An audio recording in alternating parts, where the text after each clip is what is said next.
That telepathy film. See? Okay, so years ago, I think this was like it was my second apartment that I had. I actually lived in it by myself. And so one morning, I woke up, and let me tell y'all, like, I do not believe that I was asleep, because I actually woke up. And when I woke up, I heard the dishes. What are you laughing at? Go ahead, keep going. Is it working? Yeah, it's working now. I heard the dishes in my kitchen area rattling. Like, it was so noisy in there. And mind you, this came after I had a dream the night prior that there was a fire in my kitchen. And it's like I used to have these two candle holders, one on each bedside, and the dream seemed so real. Our Essence of Serenity is your one-stop shop for uniquely handcrafted one-of-a-kind jewelry pieces and more.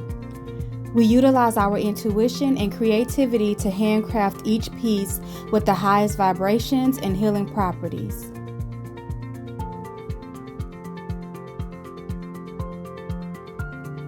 Our goal is to make your jewelry stand out while it provides you with healing and a sense of self-love.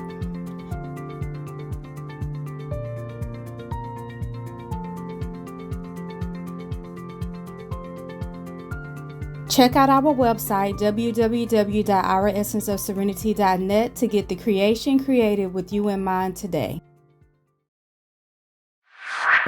That my grandmother passed away.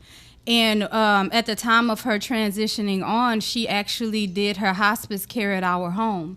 And so this was like, so when this happened that night, I thought, oh my God. And so my sister actually stayed the night. And so me and her, at the time I lived with my parents. So my sister was laying in the bed next to me. She was asleep, but I was still awake. But I had all the lights off in the room.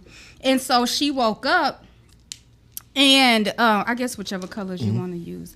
She woke up very briefly, and she was like, oh my God, that side of the room is dark. So my bed was kind of pushed up against the window, and then over here was like my TV and like an open space. So she was referencing this space over here, and she was like, oh my goodness, it's so dark. And so right when she said that, she fell back asleep. And I heard my grandmother laughing. Like, she had this this distinct laughter that I remember her having. And so I knew that, of course, this was something spiritual that I was experiencing, but she was basically letting me know, like, you know, she's about to transition on. And some days before that, some of my family members, have y'all ever heard them say that when a person passes on, sometimes a person that has transitioned on prior to them, maybe not, I guess, directly before them, but even like some ancestors where it may have been years ago may come back for that person.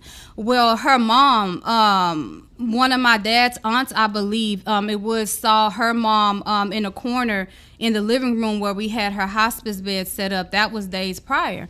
And so my grandmother was basically telling me that, yeah, you know, my mom is here. She came for me. And that, you know, she's about to transition on. And she also told me some things that, you know, I'm not going to share on here. Not anything bad, but more so some things that are sacred and personal.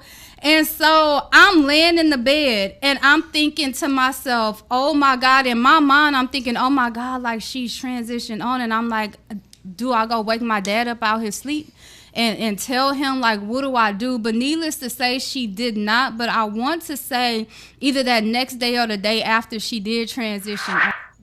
The mirror shattered. It shot at us. In other words, it was almost as if somebody was on the other side of the mirror and something kicked the glass right at us. And he put his hands out and it got all in his hands, cut his fingers up. He had to get stitches. It looked like something out of a horror movie because he was screaming and running and I'm screaming and running after him. And there's literally blood being shot all over the walls and whatnot. Like, it was absolutely crazy. Oh my God. Yeah.